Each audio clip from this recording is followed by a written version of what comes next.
Alors bonsoir à tous et bienvenue dans cette nouvelle vidéo. J'espère que vous allez bien. Moi, j'ai hâte de finir l'horloge maudite, car oui, ce soir nous allons le terminer. Pour ceux qui connaissent la fin de cette histoire, vous savez pourquoi j'ai hâte d'arriver à la fin. Pour ceux qui ne la connaissent pas, vous allez comprendre à la fin pourquoi je suis très pressé d'arriver à cette fin-là, par rapport à toute autre histoire de chair de poule que je connaissais déjà d'avance. Où est-ce qu'on en était resté, les amis? Je me souviens que Michael revivait sans cesse. Ah non, même pas pire encore que ça. Oui, je me souviens. Et vous, souvenez-vous, Michael revenait toujours un jour, 2 jours, 3 jours en arrière. Et puis, je pense qu'il est...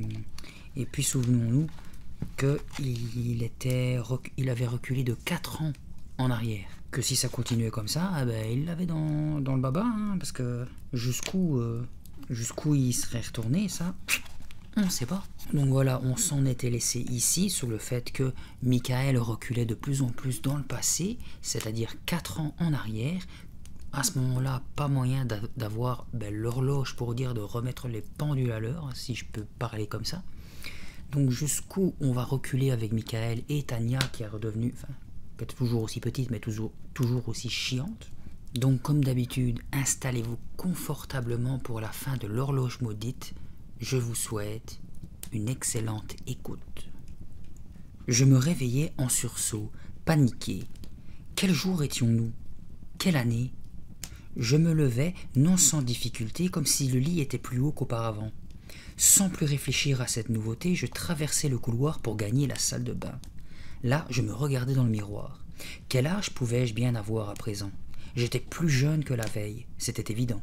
Mais de combien? 3 mois? 6? Davantage? Je retournai dans ma chambre et commençai à m'habiller. Maman m'avait laissé mes vêtements pour la journée sur une chaise. Un jean avec une silhouette de cow-boy brodée sur la poche revolver. Ah oui, je me rappelais. C'était le jean de cow-boy que je mettais en CE1. Donc je devais avoir 7 ans. 1 an de moins que la veille.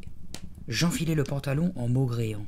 Dire qu'il me fallait encore porter ce jean ridicule. Puis je dépliai la chemise que maman avait choisie pour moi. Mon cœur se serra aussitôt. Une chemise de cow-boy, avec des franges et tout le bazar. Ça devenait vraiment gênant. Comment avais-je pu laisser maman m'affubler d'horreurs pareilles? Mais au fond de moi, je savais que j'avais aimé ces vêtements, autrefois. J'avais même sûrement voulu que maman me les achète. Comment avais-je pu être aussi stupide? Quand je descendis au rez-de-chaussée, Tania était encore en pyjama en train de regarder des dessins animés à la télévision. Elle avait 2 ans maintenant. En me voyant traverser le salon, elle me tendit les bras. Bisous, bisous. Elle voulait m'embrasser. Voilà qui ne lui ressemblait guère. Mais peut-être qu'à 2 ans, Tania était encore douce et innocente. Bisous, bisous, répéta-t-elle d'un ton suppliant. Embrasse ta petite sœur, s'écria maman depuis la cuisine. Tu es son grand frère, Michael. Elle a besoin de toi. D'accord, soupirai-je. Je me penchai pour embrasser Tania sur la joue et elle m'enfonça son index potelé dans l'œil. Aïe! Elle éclata de rire. Toujours la même, décidément, pensai-je, en me dirigeant vers la cuisine, une main sur mon œil douloureux. Plus je remonte le temps, et moins il y a d'espoir. Cette fois, à l'école, je savais dans quelle salle de classe aller. Je retrouvais mes amis encore plus jeunes que la veille. J'avais oublié à quel point ils avaient l'air crétins à cet âge-là. J'avais dû subir une autre journée de leçons que je savais déjà. Faire une soustraction, apprendre à lire des livres en très gros caractères, écrire le L majuscule. Archi nul, quoi. Mais au moins cela me laissait du temps pour réfléchir, pour trouver une solution à mon problème. Soudain, je me souvins que papa nous avait dit avoir voulu acheter l'horloge depuis 15 ans. 15 ans! Là voilà la réponse. L'horloge devait se trouver dans le magasin d'antiquités. Il fallait donc que j'y aille, de toute urgence.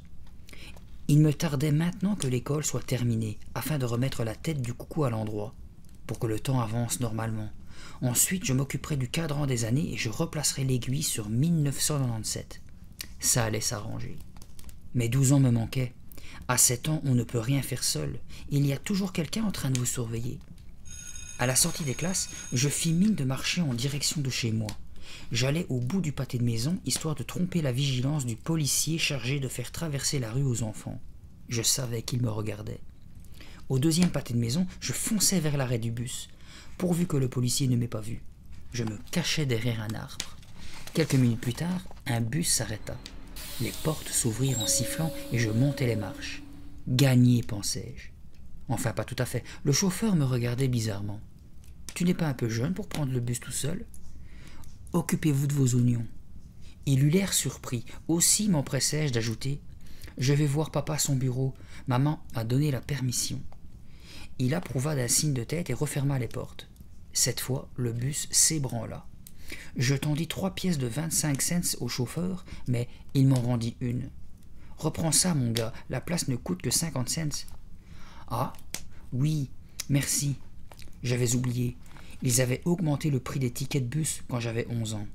Alors quand j'en avais 7, je remis la pièce dans ma poche.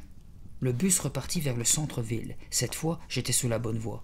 Je me souvenais d'avoir entendu papa dire qu'au fourbi d'Anthony se trouvait en face de son bureau. Je descendis donc au coin de la rue où papa travaille. J'espérais ne pas le croiser. Je risquais gros. Je n'avais pas la permission de prendre le bus tout seul à 7 ans. Je me dépêchais donc de passer devant l'immeuble où il travaille et traversais la rue. Il y avait un chantier au carrefour suivant, ou plutôt un tas de briques et de gravats. Un peu plus loin, je vis une enseigne noire peinte en lettres d'or, avec marqué dessus « Au fourbi d'Anthony ». Mon cœur se mit à battre, et j'y étais presque. Bientôt, ce cauchemar serait fini. Je rentrerais dans le magasin, puis, quand personne ne me regarderait, je remettrais la tête du coucou à l'endroit et replacerais l'aiguille des années sur 1997. Quel bonheur! Je ne me réveillerais plus en sueur, sans savoir quel âge j'ai. Ma vie redeviendrait normale. Ce sera tellement facile, même Tania me semblera supportable. J'arrivai devant la grande vitrine de la boutique. L'horloge était là, en plein milieu. J'étais tellement nerveux que j'en avais les mains moites. Je me hâtai vers la porte d'entrée et tournai la poignée. La porte ne bougea pas. Je tournai plus fort. Rien. La porte était fermée à clé. Ce fut seulement à ce moment-là que je remarquai l'affiche collée dans le coin inférieur de la porte. Fermée pour congé. Je poussai un hurlement de frustration. « Non !» criai-je, tandis que les larmes jaillissaient de mes yeux. « Non, pas maintenant !» Je donnai un coup de tête contre la porte. C'était insupportable.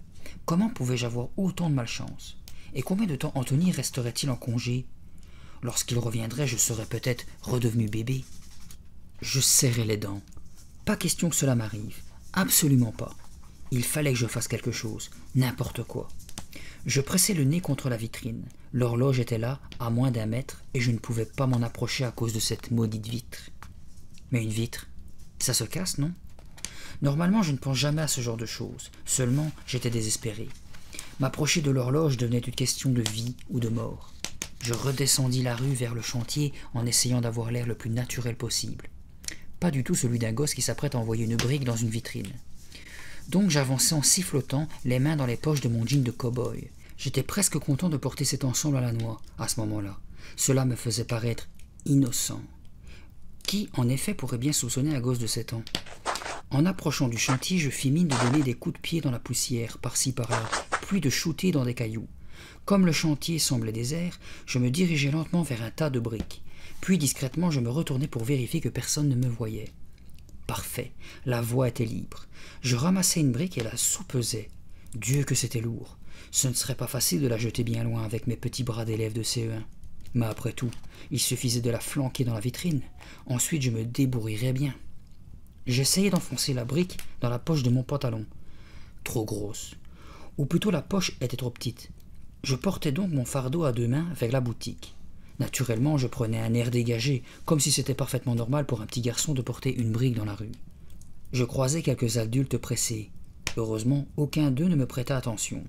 Enfin, j'arrivai devant la vitrine et tins un instant la brique d'une seule main. Un signal d'alarme allait-il se déclencher quand je briserais la glace? La police viendrait-elle m'arrêter? Bah, pensai-je, aucune importance. Si je parvenais à remonter dans le présent, la police ne m'attraperait pas. Du courage, vas-y. Cette fois, je soulevai la brique à 2 mains, au-dessus de ma tête, et à cet instant précis, quelqu'un m'attrapa par les épaules. « Au secours !» criai-je en faisant volte-face. Puis la stupeur se peignit sur mon visage. « Papa !»« Michael, que fais-tu ici? Tu es tout seul ?» Je laissai tomber la brique sur le trottoir. Il ne sembla pas la remarquer. Je voulais te faire une surprise. Je voulais venir te voir après l'école. Il me regarda comme s'il ne comprenait pas ce que je disais.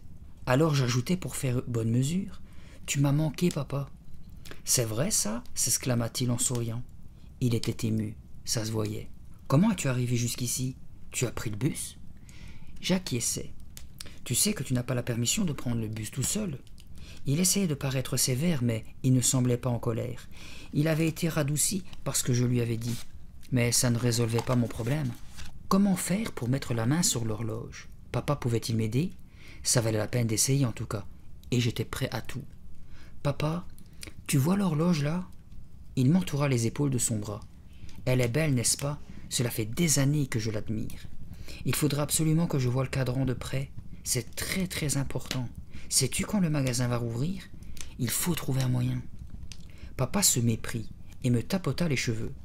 Je sais ce que tu ressens, Michael. Moi aussi je voudrais avoir cette horloge tout de suite. Mais je n'en ai pas les moyens. Un jour peut-être. Viens, rentrons à la maison. Je me demande ce qu'il y a pour dîner ce soir, ajouta-t-il en m'entraînant. Je montai dans la voiture et restai silencieux jusqu'à chez nous. Une pensée m'obsédait. Quel âge aurais-je lorsque je me réveillerais le lendemain matin? Lorsque j'ouvris les yeux, tout avait changé autour de moi. Les murs étaient peints en bleu ciel. Pouah!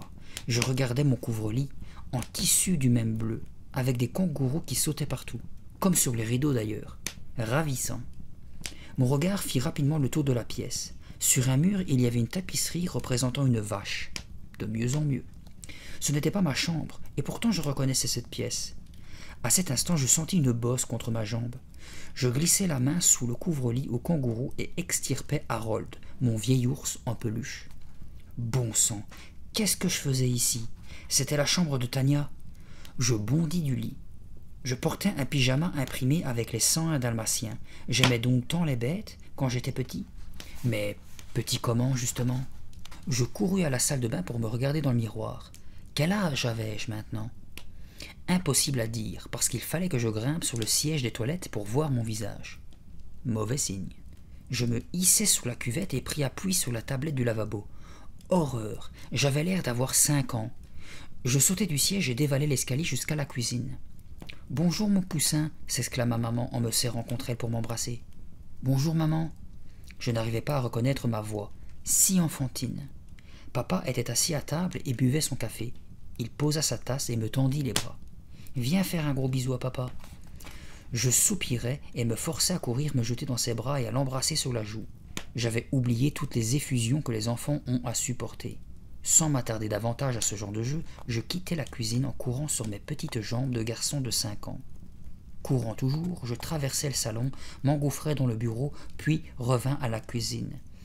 Quelque chose me manquait. Non, quelqu'un me manquait. Tania. « Reste tranquille 30 secondes, Poussinet, » dit maman en se baissant pour me prendre dans ses bras et m'installer sur une chaise.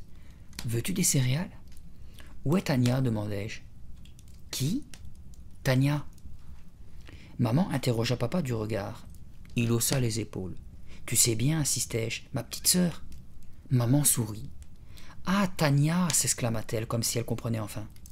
Elle jeta de nouveau un coup d'œil à papa et remua les lèvres en silence pour dire « C'est son ami invisible. » « Hein? Il a une amie invisible ?» s'exclama-t-il. Maman lui jeta un regard courroucé et me remplit un bol de céréales. « À quoi ressemble ton amie Tania, Michael chéri ?» Je ne lui répondis pas. J'étais trop abasourdi pour parler. Il ne savait pas de qui je parlais. Mais alors, Tania n'existait pas? Elle n'était pas encore née? Pendant quelques instants, un frisson de joie me parcourut. Pas de Tania. Je pouvais passer toute la journée sans voir ni entendre Tania la terreur. C'était incroyable, merveilleux, extraordinaire. Puis, soudain, une autre pensée m'envahit.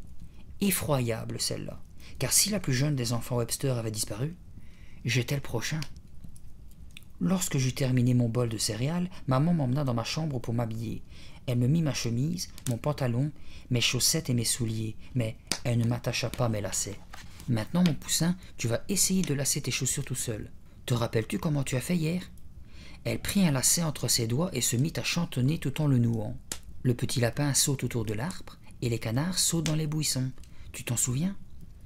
Elle s'assit sur les talons pour me regarder attacher mon autre lacet. Je voyais à son expression qu'elle s'attendait à ce que je n'y arrive pas. Je me baissai et attachai mon lacet sans problème. « Désolé, maman, pensai-je. Je n'ai pas de temps à perdre avec ce genre de bêtises. » Elle me dévisagea avec stupeur. Je me redressai. « Allez, maman, viens. »« Michael, tu y es arrivé. Tu as attaché ton lacet pour la première fois. » Elle me prit dans ses bras et me serra avec force contre son cœur. « Il faut que je le dise à papa, » s'écria-t-elle. Je la suivis dans l'escalier en levant les yeux au ciel. « Tu parles d'un exploit. »« Chérie, Poussinet a attaché son lacet tout seul. »« Eh, mais c'est très bien ça !» s'exclama papa d'un ton enjoué. Il me tendit la paume de sa main pour que je la frappe, et me frappa ensuite le bout des doigts, comme les rappeurs. « Ça, c'est un grand garçon !» ajouta-t-il. Il se tourna vers maman et fit bouger ses lèvres. « Il a mis du temps » articula-t-il en silence. Mais j'étais trop inquiet pour me vexer. Ensuite, maman m'accompagna au jardin d'enfants. À peine arrivée, elle raconta à ma maîtresse que je savais nouer mes lacets tout seul. Elles s'extasièrent pendant plus de 5 minutes.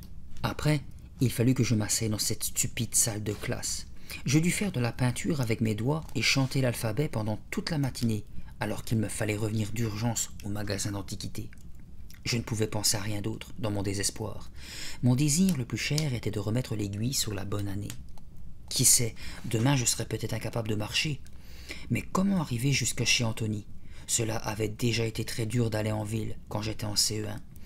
Maintenant que j'étais au jardin d'enfants, cela devenait presque impossible. Et puis, même si je parvenais à monter dans le bus sans attirer l'attention, je n'avais pas d'argent sur moi. Je lorgnais le porte-monnaie de ma maîtresse. Peut-être pourrais-je lui voler quelques pièces? Elle ne s'en rendrait probablement jamais compte.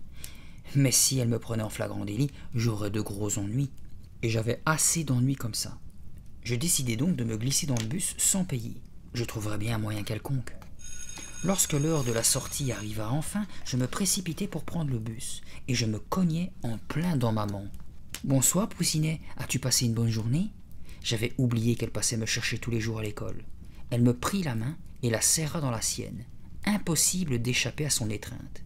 Impossible de m'enfuir. « Au moins je suis encore en vie, constatai-je en me réveillant le lendemain matin. Mais j'avais 4 ans. Le temps allait bientôt me manquer. Maman entra dans la pièce en dansant. « Bonjour, bonjour, chanta-t-elle. Bonjour, bonjour, Poussinet. Prêt pour la maternelle ?»« Burk, la maternelle !» Ça ne s'arrangeait pas. Ça devenait même franchement insupportable. Maman me déposa dans la cour de l'école. Je la laissai m'embrasser sans réagir. « Passe une bonne journée, Poussinet. » Tête baissée, je marchai vers le coin le plus proche et m'y assis. Là, je regardais les autres enfants jouer, mais je refusais de faire quoi que ce soit. Je ne voulais ni chanter, ni jouer dans le tas de sable. Rien. Poussinet n'avait envie de rien. Voilà.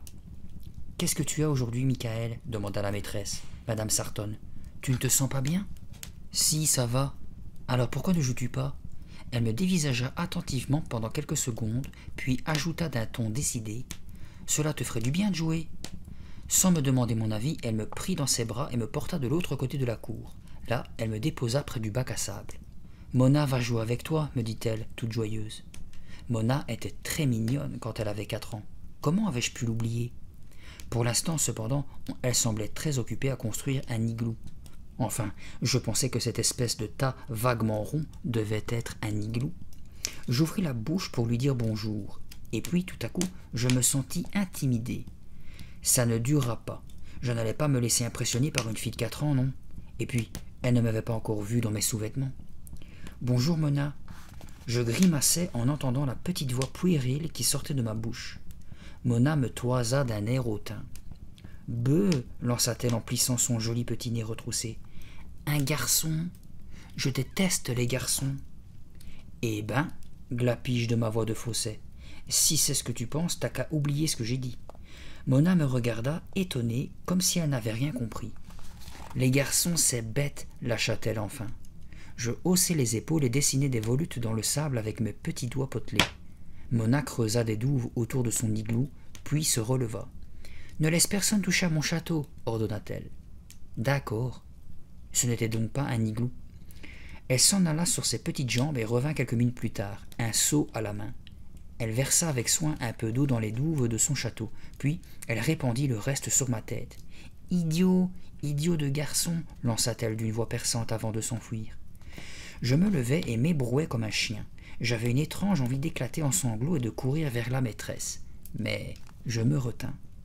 Mona se tenait à quelques mètres de moi, prête à s'enfuir plus loin s'il le fallait. « Nananer, essaye un peu de m'attraper, Michael. » Je repoussai mes cheveux mouillés en arrière et la regardai. « Tu ne pourras pas m'attraper, insista-t-elle. « Qu'auriez-vous fait à ma place ?»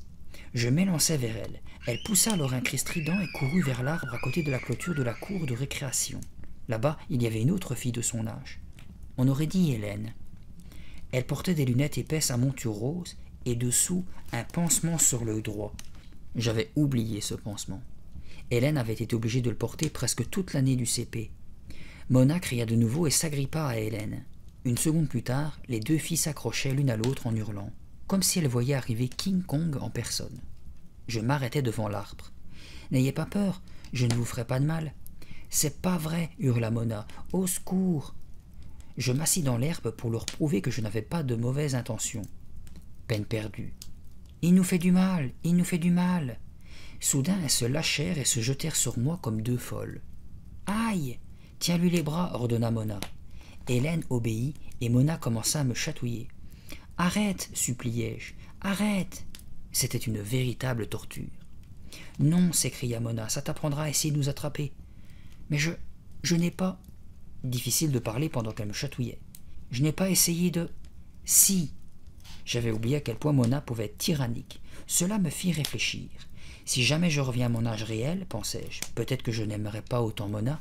« Arrête s'il te plaît, suppliai-je encore. »« D'accord, mais seulement si tu me promets quelque chose. »« Quoi ?»« Il faut que tu grimpes à l'arbre, ordonna-t-elle en désignant le marronnier à côté de la clôture. D'accord ?»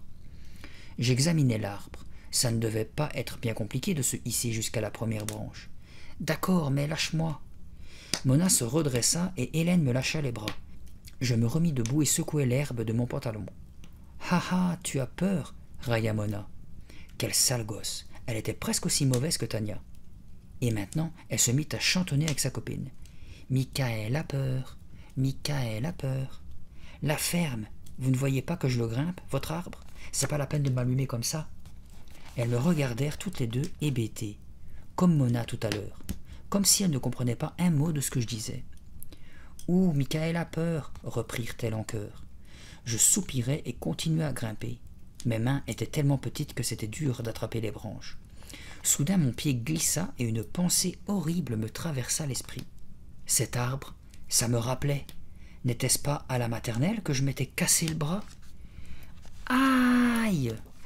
Le matin, encore, je bâillais et ouvrais les yeux, puis remuais mon bras gauche, celui que j'avais cassé en grimpant au marronnier de l'école, la veille. Bizarre, mon bras semblait en bon état, complètement guéri. J'ai encore dû remonter le temps. Pour une fois, j'étais plutôt content. Je n'avais pas besoin d'attendre que mon bras guérisse, puisqu'il n'était pas encore cassé. Mais encore, dans ma situation, ça signifiait déjà, déjà vu, déjà vécu. Alors où en étais-je déjà? Le soleil entrait à flot dans la chambre de Tania. Enfin, ma chambre maintenant. Et il y avait une drôle d'ombre sur mon visage, une ombre rayée. J'essayais de sortir du lit en roulant sur le côté, mais je me heurtais à quelque chose de non identifiable. Je me remis sur le dos pour regarder. Des barreaux. J'étais entouré de barreaux. Étais-je en prison? J'essayais de me redresser pour mieux voir, mais ce n'était pas aussi facile que d'habitude. Mes muscles abdominaux semblaient tout mous. Enfin, je parvins à m'asseoir et je regardais autour de moi. Non, je n'étais pas en prison, mais dans un lit d'enfant. Et la différence entre les deux est minime, je peux vous le dire. À côté de moi, tout froissé, il y avait mon grand mouchoir jaune avec le canard brodé dans le coin. Derrière, contre l'oreiller, un tas d'animaux en peluche. Je baissai les yeux pour identifier l'animal imprimé sur mon pyjama. Stupeur. Je n'en portais pas. J'étais affublé d'un minuscule maillot blanc. Et... oh non! Je fermai les yeux, horrifié. Ce n'était pas possible.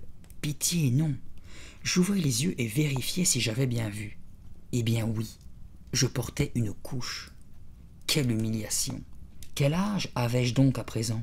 À quelle époque lointaine étais-je remonté? Es-tu réveillé, poussinet d'amour? Maman entra dans la chambre. Elle paraissait drôlement jeune. As-tu bien dormi, mon ange? À l'évidence, elle n'attendait aucune réponse de ma part. D'ailleurs, elle m'enfonça un biberon de jus de fruits dans la bouche sans autre forme de procès. Burk. Un biberon. Je l'ôtai de ma bouche et le jetai maladroitement par terre. Maman le ramassa.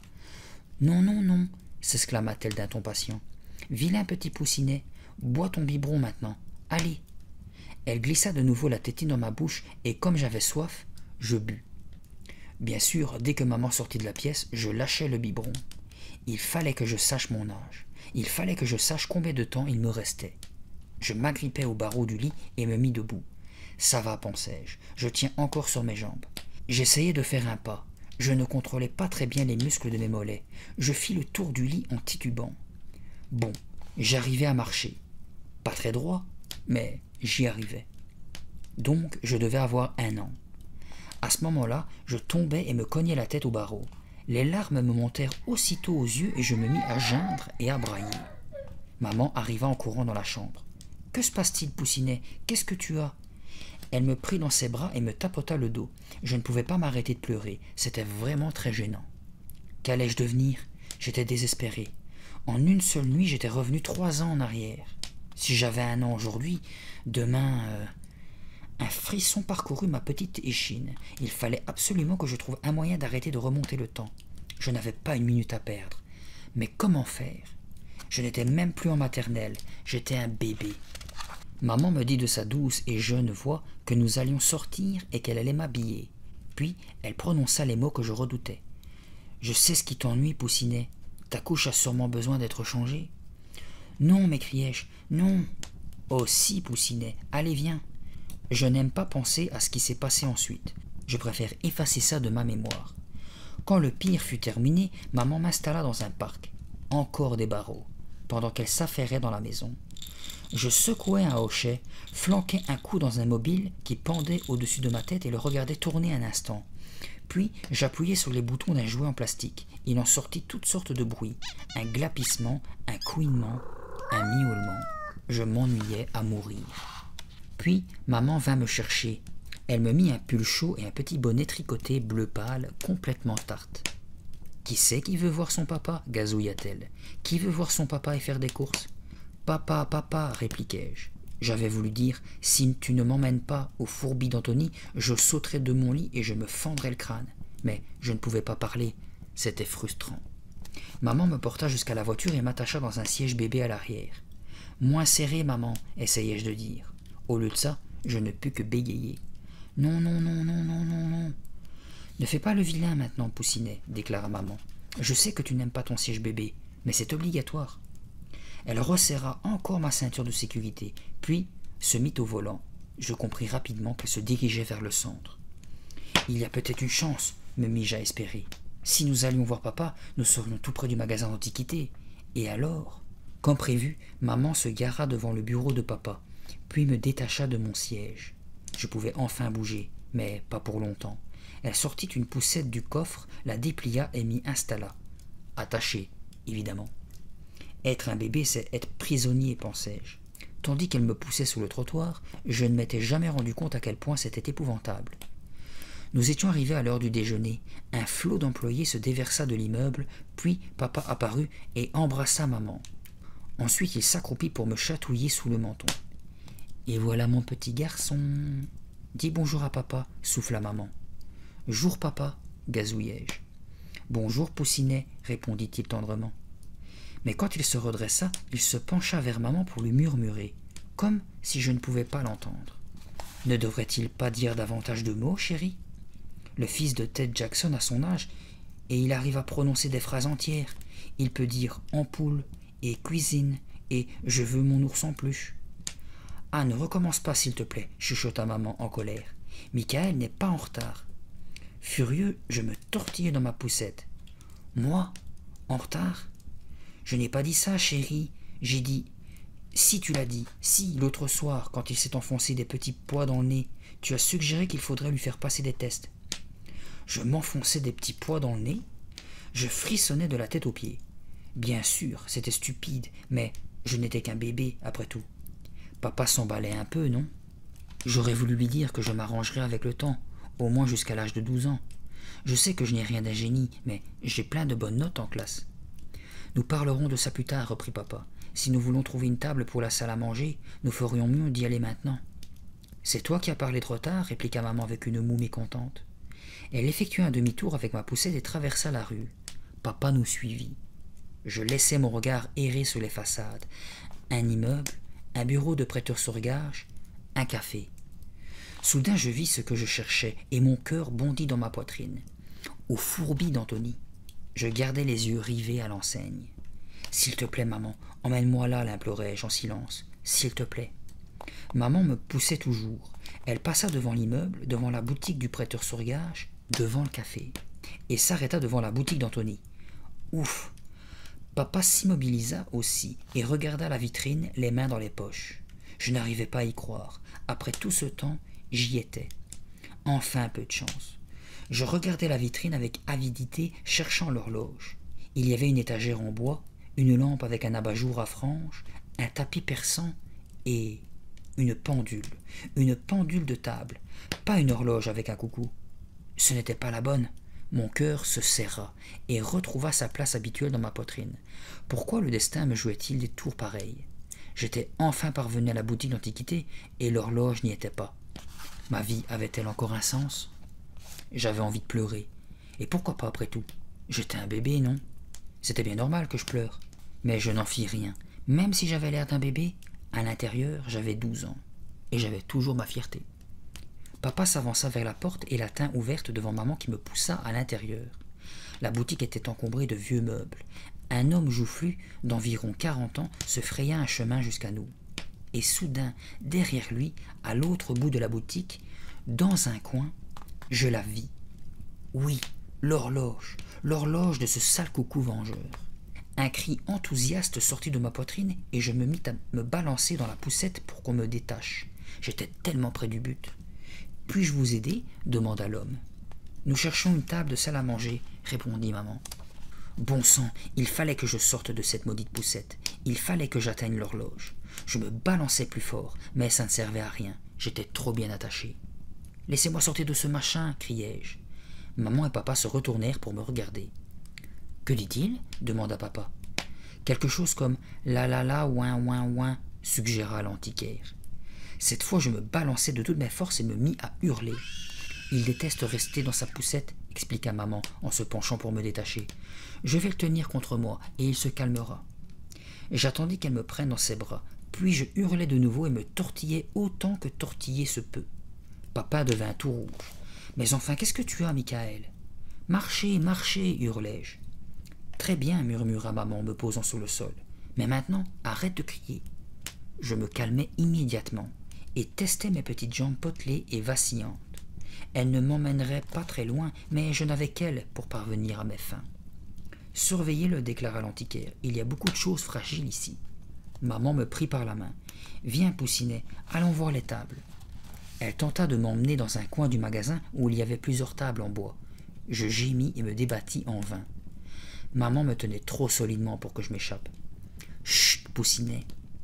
Je la laissai donc m'entraîner et levai la tête vers l'horloge. Il était presque midi. À midi, je le savais, le coucou sortirait de sa cachette. C'était ma seule chance de l'attraper et de lui remettre la tête à l'endroit. J'essayai de glisser ma main hors de celle de maman. Elle resserra son étreinte. J'avais oublié qu'elle avait une poigne de fer. « Que penses-tu de celle-ci, chérie ?» lui demanda papa en passant la main sur une table de bois sombre. « Ce bois est trop foncé pour nos chaises, Juliane. » Une autre table attira l'attention de maman. Comme elle s'avançait pour la voir, j'essayai encore de libérer ma main. Rien à faire. Résigné, je la suivis et jetai de nouveau un coup d'œil à l'horloge. L'aiguille des minutes bougea. Midi moins 2.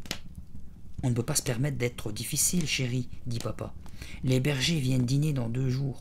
On ne va tout de même pas les faire manger debout dans la salle à manger. Je le sais très bien, figure-toi, mais je ne vois pas l'intérêt d'acheter une table que nous n'aimons pas. » Papa commença à élever la voix, et maman pinça les lèvres dans une expression que je lui connaissais bien. « Ah, une dispute, voilà enfin ma chance. » Papa criait, maman aussi. Pourquoi ne pas les laisser manger par terre sur une couverture tant qu'il y est? On pourrait prétendre faire un pique-nique. Tout à sa querelle, maman me lâcha enfin.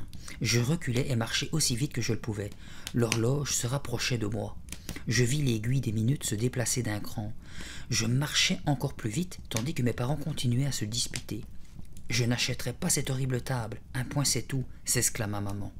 J'arrivai enfin devant l'horloge, mais elle était immense et la porte du coucou si loin au-dessus de moi qu'il m'était impossible de l'atteindre. L'aiguille des minutes se déplaça de nouveau. Cette fois, le gong retentit et la porte du coucou s'ouvrit. L'oiseau sortit d'un bond et lança un premier coucou, puis un deuxième. Je levai les yeux, impuissant. Avait-on jamais vu ça? Un garçon de 12 ans prisonnier d'un corps de bébé. Je regardais l'horloge d'un air furibond. Il fallait que je trouve un moyen d'atteindre ce maudit coucou de malheur. Il fallait que je le remette à l'endroit, coûte que coûte. 3, 4. Je savais qu'au 12e coucou, j'étais fichu. Le coucou disparaîtrait et moi aussi, pour toujours. Un matin de plus, et j'étais rayé de la planète. Je regardais frénétiquement autour de moi pour trouver une échelle, un tabouret, n'importe quoi. Je ne pouvais pas assister sans rien faire à ma propre disparition. J'aperçus une chaise pas très loin de là. Je trottinai jusqu'à elle et la poussai vers l'horloge. Elle se déplaça de 2 ou 3 centimètres, pas plus. Je me penchai davantage, de façon à peser sur elle de tout mon poids. Tu parles, je ne devais guère peser plus de 10 kilos. Mais cela suffit, la chaise glissa sur le sol. 5, 6. Je poussai enfin la chaise contre l'horloge. Manque de chance, le siège m'arrivait au menton. J'essayais bien de grimper dessus, mais mes bras étaient trop faibles. Zut et zut! Le cœur battant à se rompre, je posai mon petit pied de bébé contre un des pieds de la chaise. Puis je me soulevai, attrapai un barreau et me hissai sur le siège. Gagné! J'y étais arrivé. 7, 8. Je parvins à me mettre à genoux puis complètement debout. Alors, superbe, je me cambrai et tendis la main pour rattraper le coucou. Je la tendis loin, aussi loin que je le pouvais. 9, 10. J'étais sur le point des pieds. J'essayais d'étirer mon bras plus loin, encore plus loin. « Attrapez ce bébé !» La voix de l'antiquaire faillit me faire tomber. J'entendis un bruit de pas précipité. Il courait pour m'arrêter. Vite, je m'étirai encore pour atteindre le coucou, plus que 3 centimètres. L'impossible, quoi. 11. Soudain, maman m'attrapa et me souleva. Ainsi, pendant 1 seconde, le coucou fut à portée de ma main. Miracle! Je l'attrapai et lui tordis le cou sans plus attendre. 12. Le coucou regagna l'horloge. Infiniment soulagé, je me dégageai des mains de maman et me laissai tomber sous la chaise. « Michael, qu'est-ce qui t'a pris ?» s'écria-t-elle en essayant de m'attraper de nouveau. Je m'esquivai et me penchai vers le côté de l'horloge. Le petit cadran qui indiquait les années était bien là. Je pouvais le toucher depuis la chaise. Sans hésiter, je plaquai ma menotte sur le bouton de commande et observai les années qui défilaient. Soudain, l'antiquaire se mit à hurler. « Éloignez ce bébé de l'horloge !» Maman se pencha vers moi, mais je criai si fort qu'elle tressaillit et baissa les bras. « Lâche ça, Michael, ordonna papa. J'ôtai ma main du bouton. Ouf, le cadran montrait maintenant la bonne année. L'année en cours, celle où je venais d'avoir 12 ans. Maman fit une autre tentative pour m'attraper. Cette fois, je la laissai faire. Ça n'avait plus d'importance maintenant. Soit l'horloge marcherait, et je retrouverais mes 12 ans, soit elle ne marcherait pas, et alors je disparaîtrais, envolé dans le temps, pour toujours. Je suis désolé, dit papa à l'antiquaire, j'espère qu'il n'a rien abîmé. J'avais beau guetter le moindre signe, rien ne se passait. Rien. J'attendis encore 1 minute, le temps que l'antiquaire inspecte l'horloge. Tout a l'air en place, sauf qu'il a changé l'année. Je vais la remettre. Non, m'exclamai-je en gémissant. Non. Ce garçon aurait besoin d'une bonne fessée, si vous voulez mon avis, déclara Anthony. Sur ces mots, il tendit la main vers le côté de l'horloge et appuya sur le bouton. Il y eut un léger déclic. Non, non, hurlai-je. J'étais fichu. J'étais déjà en train de cesser d'exister. Mais le geste de l'antiquaire resta suspendu dans le temps. Il y eut un grand éclair de lumière brillante, et je me sentis pris de vertige. Ébloui, je clignai des paupières. Plusieurs secondes s'écoulèrent avant que je puisse voir quoi que ce soit. Un air frais et humide passa soudain sur mon chemin. Une odeur de renfermé, de garage. « Il te plaît, Michael ?» Je clignai encore des paupières, et je vis papa et maman debout devant moi. Ils semblaient plus vieux. Enfin, normalement vieux, étant donné les événements. Nous étions dans le garage. Papa tenait un vélo à 21 vitesses, flambant neuf, et maman fronçait les sourcils. « Tu ne te sens pas bien, Michael ?» Je mis un instant à comprendre. Il me donnait ce vélo pour la énième fois, d'accord. Mais si c'était mon anniversaire, alors j'avais de nouveau 12 ans. L'horloge avait marché, elle m'avait ramené au temps présent. J'aurais dansé de joie, j'étais tellement heureux que j'en aurais pleuré. Mais pas des larmes de bébé cette fois. Je me jetai dans les bras de maman et la serrai fort, puis je sautai au cou de papa. « Eh bien, tu as l'air d'apprécier ce vélo au moins. »« Je l'adore, répondis-je avec un grand sourire. J'adore tout, le monde entier. » J'adorais surtout le fait d'avoir de nouveau 12 ans. Je pouvais marcher, parler, prendre le bus tout seul. Et mais attendez une minute, si c'était mon anniversaire, il allait falloir que je revive ma fête, les invités, le gâteau, Mona qui se moquait de moi. Je me redressais et m'armais de courage pour l'horrible journée à venir. Tant pis, si le temps va de l'avant, je suis prêt à tout supporter. Plutôt stoïque, non? Je savais très bien ce qui allait se passer maintenant. L'arrivée de la môme Tania. Elle allait essayer de monter sur mon vélo, elle le ferait tomber et il y aurait une éraflure. Mais j'étais prêt. Je m'attendais au pire avec la plus grande des résignations. Bizarrement, Tania ne venait toujours pas. En fait, elle ne semblait pas être là. Elle n'était pas dans le garage. Aucun signe d'elle, en tout cas. Maman et papa poussèrent de grands « Oh » et de grands « Ah » à propos du vélo. Ils ne se comportaient pas comme si quelque chose manquait. Ni quelqu'un. « Où est Tania ?» leur demandai-je. Ils se détournèrent de la bicyclette pour me dévisager avec surprise. « Qui ? L'as-tu invité à ta fête d'anniversaire » demanda maman. Je ne me souviens pas d'avoir envoyé de carton à ce nom-là. Papa me sourit. « Tu ne serais pas amoureux par hasard, fiston ?» Non, répliquai-je, cramoisi. On aurait dit qu'ils n'avaient jamais entendu parler de Tania, jamais entendu parler de leur propre fille. Tu ferais mieux d'aller te préparer pour ta fête, suggéra maman. Tes invités ne vont pas tarder à arriver. D'accord. Je rentrai en titubant dans la maison, abasourdi. Tania ? Personne ne répondit à mon appel. Se cachait-elle quelque part ? Je fouillai la maison à sa recherche. J'arrivai à sa chambre et ouvris la porte en grand. Je m'attendais à trouver une chambre de fille, en désordre, avec du rose partout et un lit à baldaquin blanc. Mais il n'y avait que 2 lits jumeaux, parfaitement en ordre, avec des couvre-lits écossais. Un placard vide, aucune affaire personnelle. Ce n'était pas la chambre de Tania, c'était une chambre d'amis. Là, j'étais bluffé. Pas de Tania. Tania n'existait pas. Comment cela avait-il pu arriver ? Je me précipitai dans le bureau à la recherche de l'horloge. Il n'y avait pas d'horloge non plus. J'eus un instant de frayeur, puis je me calmai. Je me souvenais à présent. Papa avait acheté l'horloge 2 jours après mon anniversaire. Mais je ne comprenais toujours pas. Qu'était-il arrivé à ma petite sœur ? Où était Tania ? Mes amis sont venus comme prévu à ma fête. Nous avons écouté des CD, mangé des chips et des toasts. Puis, un peu plus tard, Hélène m'a attiré dans un coin et m'a avoué que Mona avait le béguin pour moi. Génial. Je jetai un coup d'œil à Mona. Elle rosit et détourna la tête d'un air timide. Ça faisait une grande différence quand Tania n'était pas là pour me ridiculiser. Mes amis m'avaient apporté des cadeaux et je les ouvris moi-même. Pas de Tania pour défaire les emballages à ma place. Pas de sale môme pour me faire un croche-pied et me faire tomber le nez dans mon gâteau. C'était la plus chouette fête d'anniversaire que j'avais jamais eue. Et probablement la plus belle journée de ma vie, parce que Tania n'était pas là pour tout gâcher. Je m'en félicitais à chaque instant. 2 jours plus tard, on livra l'horloge. « N'est-ce pas qu'elle est belle ?» s'écria papa avec enthousiasme, comme la première fois. Anthony m'a fait un prix. Il a dit qu'il avait découvert un petit défaut sur l'horloge. Le défaut, je l'avais presque oublié. Nous ne savions toujours pas ce que c'était, mais à coup sûr, cela avait quelque chose à voir avec la disparition de Tania. Peut-être que l'horloge ne marchait pas tout à fait bien, peut-être avait-elle oublié de faire revenir Tania. Dans ce cas, où se trouvait la sale môme ? Dans l'espace intersidéral ? J'osais à peine toucher à l'horloge. Je ne voulais pas recommencer un voyage dans le temps. Mais il fallait que je sache ce qui s'était passé. J'étudiai avec soin les décorations, puis mon regard se porta sur le cadran des années. L'aiguille était bien sur l'année en cours. Sans réfléchir, je laissai mon regard se porter sur les 12 nombres précédents pour retrouver mon année de naissance. La voilà. Lentement, je revins vers l'année en cours.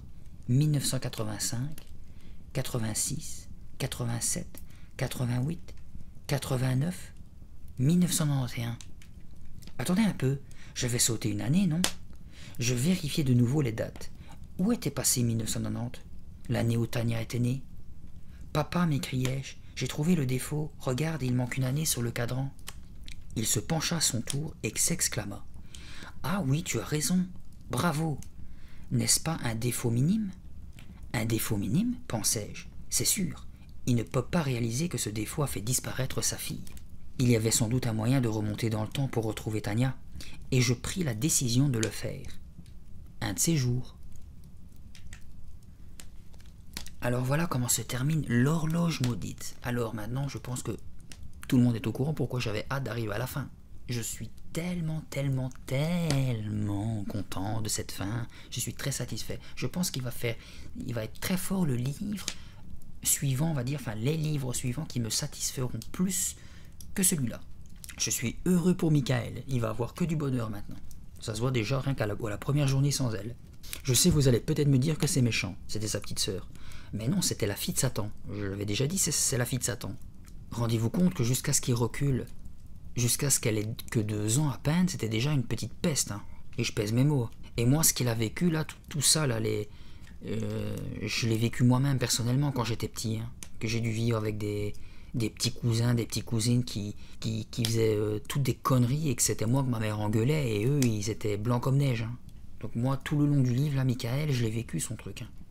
Donc je suis encore plus satisfait de la fin. Si moi aussi je pouvais trouver une horloge, je le ferais.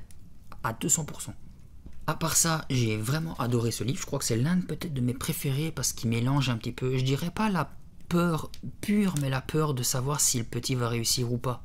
Parce que vraiment, jusqu'à l'âge de 1 an, hein, il a reculé. Donc je trouve que ce livre, cette histoire fait son taf, franchement, dans le sens suspense, thriller et tout. Et puis la fin, comme je vous le dis, moi j'adore. Donc l'horloge maudite, je le kiffe vraiment. J'espère que vous, de votre côté, ça a été le cas aussi. Je dois vous avouer que j'ai la tête qui tourne à force de lire. Je ne sais pas depuis quand je lis. Ah ouais, quand même, ça fait 1 heure que je lis. Waouh. Je suis fatigué. Il est 11h, 23h du soir. Je suis éclaté. C'est pour ça que je déteste lire tard. Donc j'espère que le livre vous a plu. Si c'est le cas, n'hésitez pas à faire comme d'habitude, à me laisser un commentaire, un like, à partager cette vidéo pour ceux qui aiment les histoires, les chairs de poule, l'ASMR, tout le team, et à vous abonner pour ne rater aucune autre vidéo. D'ailleurs, je ne sais pas si vous l'avez remarqué, parce que quelque chose m'a fait écouter une de mes anciennes histoires, mais plus récente, hein, mais je trouve que je lis vite. Enfin, personne ne me l'a dit dans les commentaires, mais en me réécoutant, je trouvais que je faisais pas beaucoup de ponctuation dans certaines situations et tout, donc je sais pas si vous l'avez remarqué, mais dans cette histoire ici et dans celle juste avant, peut-être que ça s'entend pas, mais j'ai essayé de lire plus posé, prendre mon temps et tout ça. Donc, je sais pas si vous allez le remarquer, mais au moins, voilà. Nous allons nous quitter sur le synopsis du tome numéro 25, le parc de l'horreur. Alors attendez, j'essaye de vous faire de la lumière. Le parc de l'horreur, donc c'est un parc d'attractions avec un monstre gigantesque. Je ne sais pas si ça va être ça vraiment dans l'autre histoire. Donc voilà ce que racontera le parc de l'horreur. Jeu dangereux. Partis visiter un zoo, les Maurice se retrouvent devant un mystérieux parc d'attractions, le parc de l'horreur. À peine en ont-ils franchi les grilles que des monstres et des loups-garous croisent leur chemin. De sévères mises en garde précèdent les attractions proposées, et s'il s'agissait de pièges pour faire disparaître les visiteurs à jamais.